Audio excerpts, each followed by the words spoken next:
Well, hello again. I'm Bill Russell, President of Lake Norman Chamber of Commerce, and this is another episode of Around the Lake. And today we have the presenting sponsor of our program, Joe Vagnone, a local business broker, an author, an entrepreneur, a radio personality. The list goes on. And Joe, I've got your book. I want to ask you a question, Joe. I was reading through it again. You gave me this a while back. You got Dave Gilroy in the book. You had a whole chapter of Norris Woody in the book. I'm not in the book. I mean, how did I miss out on the book? I'm writing a second book, Bill, and I'll make sure that I get you in it.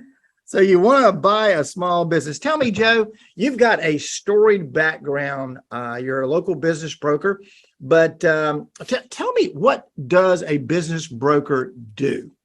So the core of what we do is help small business owners sell their business. It is a rare, unique process that has a lot of emotion, a lot of details that's attached to it, and experience really matters when we're trying to sell a small business. You know, all of us small business people, I heard a very successful attorney years ago tell me, you know, Joe,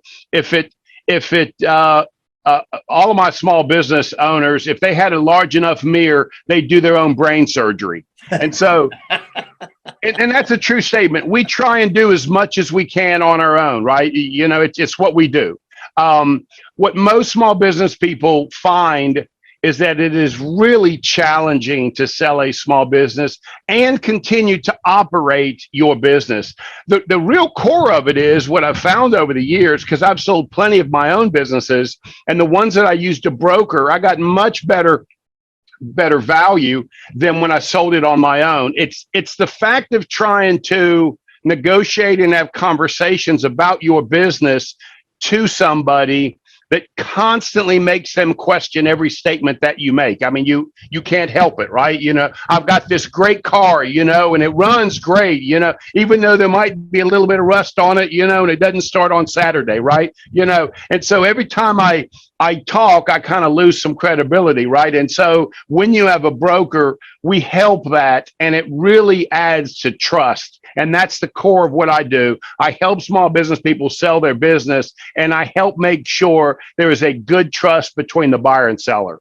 You know, Joe, over the years, I've had people call me and they've started successful businesses here at the lake, and maybe he and the wife, or sometimes just a female, and they don't have a family member to lead the business to, or they might have kids that don't want to take over mom or dad's business. And here you've put and invested your whole life in, and you want to see it go forward, but you don't have somebody to leave it to. You know, Bill, the truth is, even if you did have a family member, this generation just doesn't want mom and dad's business. They just don't want it. And you can't help but say, are you kidding me? Do you realize what the world is like out there? You know, I have sheltered you from this. You know, this business I have built have afforded you the luxury of the life that you now have. You know, I like to tell people, when I die and come back, I want to come back as my son, you know, and so, and so they really do want a different life. Most of what I hear from the younger generation, it's about purpose. It's about meaning. They want to make a difference. And if mom and dad business wasn't set up to do that, it was set up for a secure environment and home life, right? And so they would prefer to try and do something else. So whether you have a family member or not, most of the time, less than 10% of the small businesses will be sold to family members. So it's a very common thing that's happening. So they find themselves where they would choose not to be, and never intended on selling the business. It was not their thought to ever sell the business. Unfortunately, I tell clients all the time, listen, sooner or later, because we get old, right? Somebody is going to be running your business. Why don't we try and get value for that business if that's what's going to happen? Yeah, Joe, I know a number of the businesses, and you keep things confidential until things after they transition. But and I know some of them that you've handled. But what are some of the types of businesses that you might broker? Because I know you have a certain niche in the field. Yeah, thanks, Bill. And I have to remind people, right? Joe thinks he's the best thing since sliced bread. There's nobody better than Joe in the world, right? But I have to remind people, small business. For me, what I am truly designated an expert at, and I am very successful and very skilled and experienced at, is selling small businesses from 5 million of gross sales on down to a $150,000 coffee shop or whatever it might be. That's my area of expertise. That's where I focus my attention. And that's because all the businesses I have owned, they all have had revenue under $5 million. When you get over $5 million, it is a different type of business. It's a different type of a buyer. And my skill set doesn't fit well for that type of a buyer. And I need to make sure that I'm doing justice for my clients. So I've got a partner out of Raleigh who founded Inline Business Brokerage, who I associate myself with, and he deals with all leads that I get that are over 5 million in gross sales. We just talked about what's your target market, but do you have a geographic market? I mean, are you held here? Yeah, that's an interesting question, because I'd love to say I'll deal with anything I can, and I've sold businesses in California, just sold a distributorship in Texas, and sold some stuff in Clearwater, Florida. So we do sell businesses all over the country, but in general, because we're dealing with small business, we're dealing with personal, emotional issues, right? They want to see Joe. They want to know what's happening, right? So most of what I do is the Charlotte metro area. Take Cornelius and go about 75 to 100 miles out. That's really the best place for me to do business. Now, I certainly can sell something anywhere in the country, but the truth is, I'm at my best if it's about 100-mile radius from Cornelius. Joe, I've known you, I guess, going on 2 decades now, and I've known you through your work as a business broker on your radio show. Careful, Bill. You're starting to show our age, buddy. But you have had a very successful career. You were an entrepreneur and a restaurateur. Can you talk about some of the other businesses that you've owned? Yeah, I don't want to bore your listeners, right? Because I've never worked for anybody. I've been self-employed since I'm 17 years old, right? So this story that you ask, is 45 years old, right? But the truth is, I studied and graduated in the hotel restaurant management program at Central Piedmont Community College. I was one of the top performers and was asked to run and operate the hotel that the school ran, and there was a 26,000 square foot banquet facility in there, and really large restaurant that I operated. So when I got out of school, I thought I was the man, right? I got the Italian ego, and so I interviewed really bad. There was no way somebody was going to hire me, right? And my mother could tell the only way she was getting me out of the house, right, is if she helped me. So my mother borrowed $12,000 off of her home. I bought a small little sandwich shop inside the Cogra Executive Center. It's a suburban office park off Albemarle Road. And from that one operation, I end up growing and becoming the largest closed market environment restaurant concept in the Southeast. So I had about 40 operations in Charlotte metro area. I had 28 in Jacksonville, Florida, and 18 in Nashville, Tennessee. The concept was I had 5,000 square foot commissaries, truck drivers, area managers, and we would make the food in the commissary and deliver it to these smaller shops. Now, I did have some really large cafeterias. Matter of fact, at one point, I had some of the largest cafeterias in the Charlotte metro area. I had Jordan Graphics, Schneider Trucking, Frito-Lay Packing Plant, Nations Bank Processing Center. That was back when they processed a lot of checks, right? What's an interesting story is my cafeteria that served about 1,200 people a day was inside the Gateway Center, because that used to be Nations Bank Processing Center years ago. It's now Johnson & Wales training facility for training chefs. And so all of that, there were many restaurants and operations employees and that sort of stuff. And I grew the business to a point that it far exceeded my ability, right? We all hate to say it, but we do have these limits. There's things we can do. And I found my limit.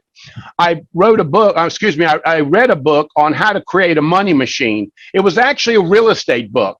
and it was back in the 80s. You buy a piece of property, get a second mortgage on that property, use a second mortgage to buy another property, then you get a second mortgage, you can continue to acquire property.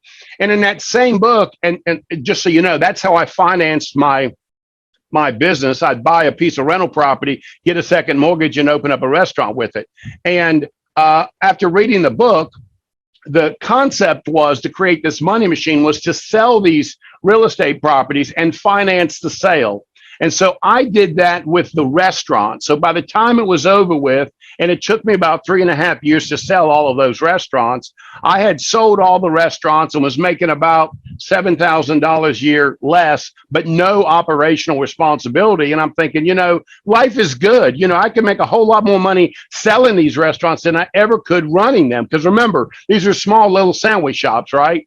And so I just started doing it more and more. I would buy a business, help somebody get set up and help them operate the business. And then we'd sell it when they were ready to sell it. And after a while, I started thinking, if I can do it for restaurants, I can do it for just about any other kind of business. And I started doing that. And I tell people years ago, this is back in the late 80s, years ago, I'd created this informal capital investment group, right? Way before there was a cool name for it. I was simply buying a small business, helping you get in, making sure you had enough to feed your family, and then take a piece on the way out.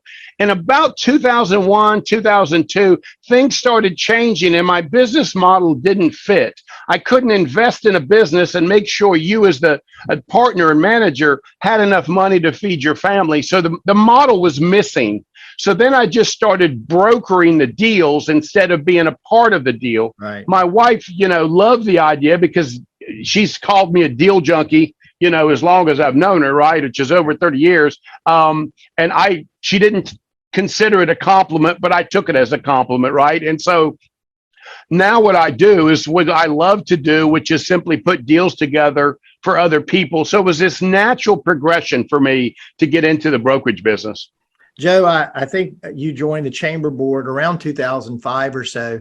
And looking back over this book, and again, I went back and reread it, and you interview or you have all of these various Lake Norman business leaders in this book. And that's really what you did in 2005. You would sit back, whether it was at a cigar bar or at a restaurant, and listen to their issues and concerns. And you came to me with them with the Chamber of Commerce. Of course, we put you on the board so you could do something. That might have been a mistake when I introduced myself to Bill Russell. So, but you were always a good listener, and you were always a connector of being able to take that person's issues and bring it to the people that needed to hear them. And that's sort of been a passion. And we 9 years ago started this small business event. Tell me, Joe, why is small business such a passion for you? Because that is exactly what you do. You interview people that have these small businesses. That is a passion. Why is small business a passion for Joe Vagnone? Yeah, Bill, that's a great question. It's probably my life, right? It's my life's work. It's what I know. It's what I'm comfortable with. I'm comfortable in a room with small business people. I'm the guy that's comfortable telling the small business guy, no, you are not correct, right? Because I can assure you, most small business people are successful in one industry, but they think they can do it in 100 others, right? And that's not actually true, right? And so from time to time, I'm the guy that has to say no, and you need to have credibility to be able to do that. And so I'm the guy that can say, that's not true. And what I've found is, and Bill, you've really helped me with this. I've found that small business owners are really caught in the middle of big business and big government. And they never seem to have a real true voice when they need it. Or when somebody says they're speaking for small business, the truth is they're redefining small business, right? And you've taught me that small business people need to be engaged with their local government, and government will help them if they understand what their issue is, right? And so when I came to you and said, Bill, the chamber's just not doing enough for small business, and you said, well, great, Joe, why don't you come help us do that? Little did I know how challenging that would be, because, even large organizations that say they support small business, they get hijacked by large business. And and it's kind of hard for them not to be, right? And so what they start fighting for isn't actually the needs of small business people. When we say small, what I mean is margins are small, cash flow is small, right? And the calculated risk is large.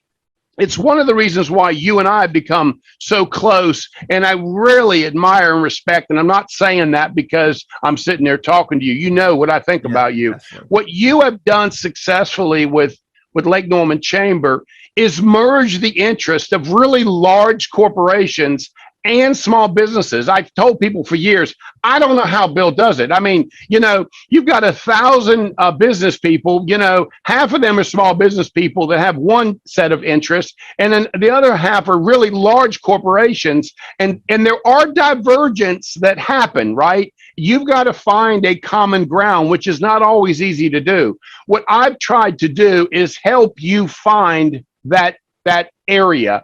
And the reason why it's so difficult to do, I've learned over the years, is because all of us small business people, we don't think alike.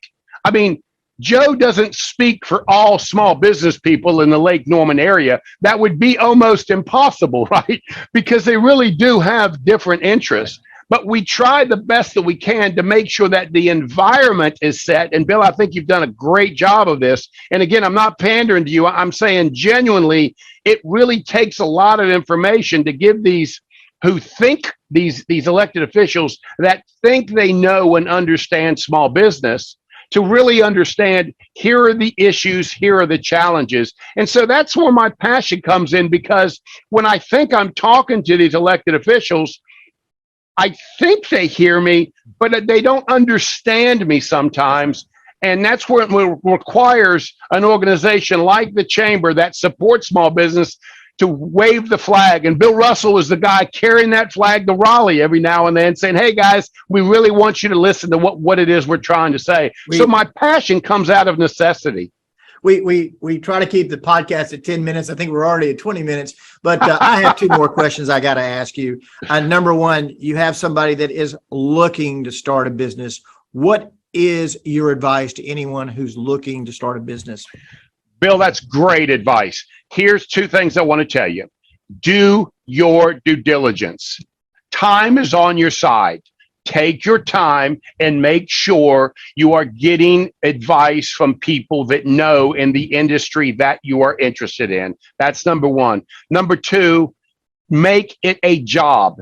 It is your job to look for and define the calculated risk that you're going to have to make. Because make no mistake about it, if you want to be in small business, sooner or later, it's going to come down to a choice of a risk. Are you willing to take that risk? Calculate the risk, use the advice of the advisors, and they will help you decide and discern, is it the right thing for you to do? So that's probably the best advice I can give you. The third thing I would say is keep working for the man as long as you can. Don't stop working for the man until you find something that you're looking for. And if you can, try and get the business up and running before you quit working for the man. Those three pieces of advice, probably the best thing I would give in this day and age. The man or the woman? The woman, excuse me. Absolutely. Bill's always there to take care of me and correct me. And the last question, what is it that you and your wife enjoy most about living here at the lake? I live off of Torrance Chapel. So for me, I'm within 1.5 miles of anything I want. During the pandemic, honestly, it was not that difficult to stay close to home, right?